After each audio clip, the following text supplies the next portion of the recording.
In the city of Budapest, a young woman arrives to conduct a cryptocurrency exchange with a man who insists on making payment only after verification.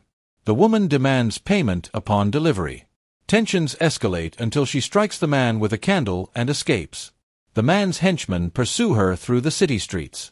She enters a tattoo shop, exits through a window, and leaps onto a table umbrella, causing one of her pursuers to suffer a severe injury. Meanwhile, in Washington, D.C., President Sutton is awakened by news that Avid is on the move. Sutton strides swiftly through the White House corridors with her entourage.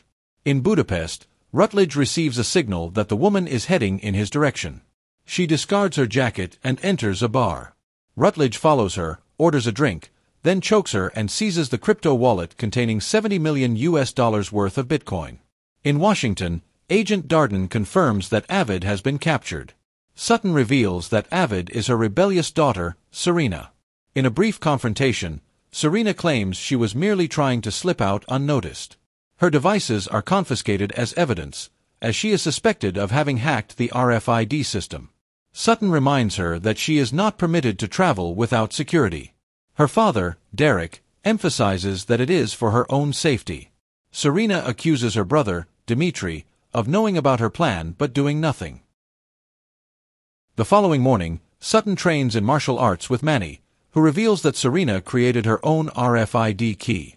After training, Sutton meets with Treasury Secretary Joanna Worth while being fitted for the G20 Summit. Though initially hesitant, Sutton agrees to wear a red gown. At the conference, she announces the Together plan to address hunger by providing cryptocurrency banking services to sub-Saharan farmers. However, the media focuses on Sutton's family issues, forcing her to end the conference early. Sutton then decides to take both of her children to Cape Town. During the flight, she and Joanna reflect on their journey to the presidency. Upon arrival in Cape Town, the Sutton family receives RFID cards for hotel access. Serena is surprised to learn that the same system is used there. In the ballroom, Sutton meets Prime Minister Everett, who dismisses her proposal. Meanwhile, Rutledge begins his operation by locking the ballroom doors, reprogramming them to respond only to his team's cards, and cutting off cellular and Wi-Fi networks. Agent Darden collaborates with a disguised operative to release poisonous gas, while armed forces secure the perimeter. A bomb detonates in the honeymoon suite, killing the Special Forces team. Panic erupts in the ballroom. Derek attempts to reach his children, who are in their room with a female agent. Rutledge monitors the operation from the security center. Paxton, one of the agents, tries to initiate the evacuation plan but is killed by Rutledge. Amid the gunfire, Sutton rescues Everett and leads the group through the hotel kitchen. They remove their tracking bands and continue their escape. In the hotel room, Derek and the children fight off one of the attackers, while in the kitchen, Sutton and Manny plan their next move. They find an escape route through the laundry room alongside South Korean First Lady Han Min-seo and another First Lady, Elena. Rutledge orders Sutton's recapture after learning that many leaders have escaped. Meanwhile, Derek and the children attempt to send a message via TV satellite. In the laundry room, Sutton rejects Everett's suggestion to wait for help and chooses to take action. Rutledge forces the South Korean Prime Minister to read a propaganda script, cutting off his ear when he refuses. Manipulated videos of world leaders are circulated online, triggering chaos in global financial markets. As attackers approach the laundry room, Sutton and her group engage in combat. Sutton is nearly strangled before being saved by Elena. After neutralizing the enemies, Manny hands Sutton a handgun. Elsewhere, Derek and the children successfully trick the attackers and escape to a neighboring balcony. In a hostage rescue operation in the kitchen, Sutton teams up with Melakul. A fierce struggle ensues, and Manny incapacitates one assailant with an electric shock, while Sutton manages to wound another. Sutton incapacitates the first henchman with a pan.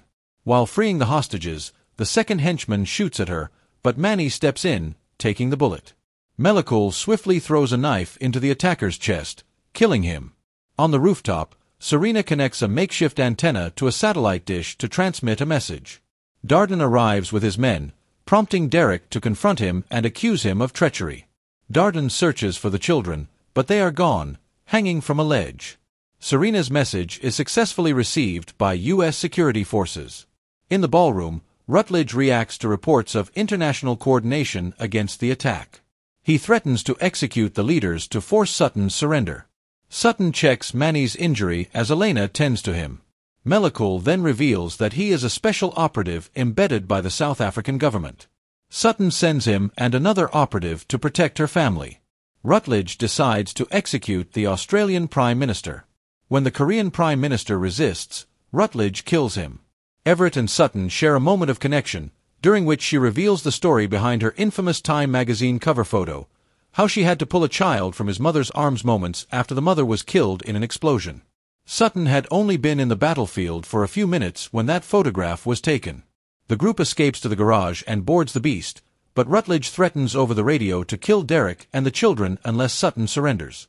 They beat Derek, forcing Sutton to comply and instructing the others in the Beast to leave.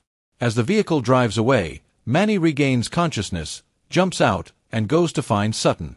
Dimitri and Serena narrowly avoid capture, saved by Melekul and another agent. Sutton leaves a note and her ring for Serena in the car. Darden approaches, but the Beast returns in time for Manny to take him down, killing him. Serena takes control of the radio, apologizes, and offers to help hack the RFID system. The team plans to retrieve the required equipment from the lobby, while Everett and Elena head for the perimeter gate. Han remains with Sutton. Han intentionally walks into the back lobby to be captured. Sutton and Manny prepare for battle as African agents recover a rocket launcher hidden in a hotel room. Outside, the presidential limousine approaches the gate. Rutledge orders a missile strike. The vehicle is hit but miraculously crashes safely, allowing Elena and Everett to escape. On the rooftops, Dimitri and an African agent destroy the missile launcher near Rutledge, realizing the attack originated from within the premises. This unsettles Rutledge, who orders a search for the insurgents. Everett contacts the White House, urging them to trust Sutton's plan. Sutton and Manny reach the power breakers, sharing a brief, emotional moment. Meanwhile, in the ballroom, Han mourns her husband's death while hiding a knife in preparation. Rutledge orders Derek and Joanna to stand. Sutton drops a grenade into the fireplace, killing most of Rutledge's men, and eliminates the rest before reuniting with Serena and Melekul.